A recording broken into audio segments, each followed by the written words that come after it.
fight for survival in the Scottish Championship is on the go right now, and with only several games left until the end of the season, local club Ayr United are sitting 9th in the table and need to make every point count if they want to stay in the second tier of Scottish football for another year.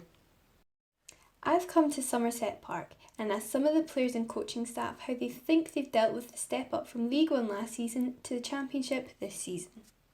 The league's very close. I mean, you see teams like St Mirren who 2 years ago were playing the Premier League and they're at the bottom of this league, and you've got clubs like Ayr Utd United who were playing in the Premier League last year, so again the quality's there, so to have made that step up and to be still competing at this level has been good. I think a lot of players have not played in the Championship. I think have done well. Obviously we've signed a few new bodies like myself and Gary Harkins, who's played in this league and played higher, so I think the boys that have come up have made the grade, to be quite honest with you. Pressure is mounting as the end of the season gets closer, and every game is very important for the club's chances of staying up.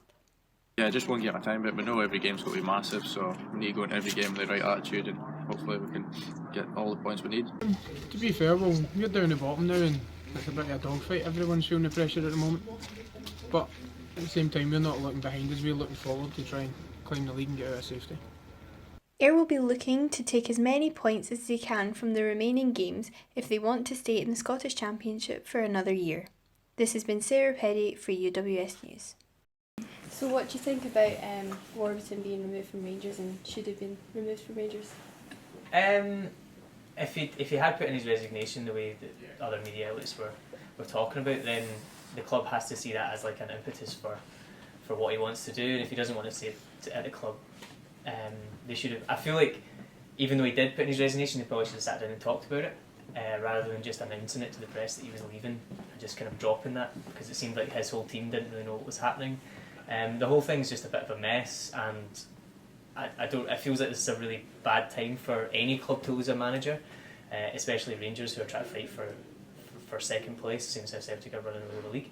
So, for all intents and purposes, I don't think Warburton should have left, and I don't think the board should have allowed him to leave. They should have come to a solution at least till the end of the season. This is Sarah Petty for Ayr United Media at Somerset Park, bringing you the team lineups for today's match against Falkirk. The team for Ayr today is Fleming, Devlin, Boyle, Gilmore, Crawford, Moore, Harkins, El Alagui, Meggitt, McGuffey and Ballatoni. And on the bench, Hart, Rose, Murphy, Forrest, McDade, McKenzie and Wardrobe. For Falkirk, Rogers, Kidd, Leahy, Taiwo, Kerr, Baird, Sibbald, Grant, Gasparotto, Austin and Aird. And on the bench, Thompson, Muirhead, Hippolyte, Miller, McHugh, Shepherd and Gallagher. Even though some people said yes to this question, others disagreed with the second independence referendum. Here's what they had to say. What's that? Why? Because I'm quite happy with the way things are now. That's fantastic, thank you very much. Last weekend's Scottish Cup quarter-finals saw the likes of Ayr United, St Mirren, Partick Thistle and Hamilton lose to Scotland's big clubs Hibs, Celtic, Aberdeen and Rangers. Concerns were raised on whether smaller clubs stand a chance at all. At Ayr United, the answer to that question is clear. No, is the answer. We Celtic and Rangers just have a huge fan base that we can't even, think about competing with. Celtic get probably 60,000 a game, Rangers 50,000, whereas we're kind of 1,500, 2,000 people. So it's not just that. I mean, the money they can generate through other areas commercially, and their sales in their shop and so on. It's just completely impossible for us to even think about competing with likes of Celtic and Rangers. It just will never be possible. Never mind, at the moment. But opinions are split between the fans. Probably not, purely down to budget. Don't really know much about kind of lower league football, to be honest with you.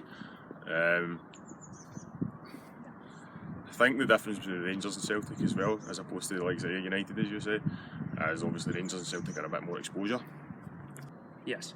And why is that? Because Celtic and Rangers are playing more and more games throughout the week, not getting a chance to recover. So the lower divisions have that chance to recover and play better. However, positive performances give hope for the future. This has been Sarah Peddy for UWS News.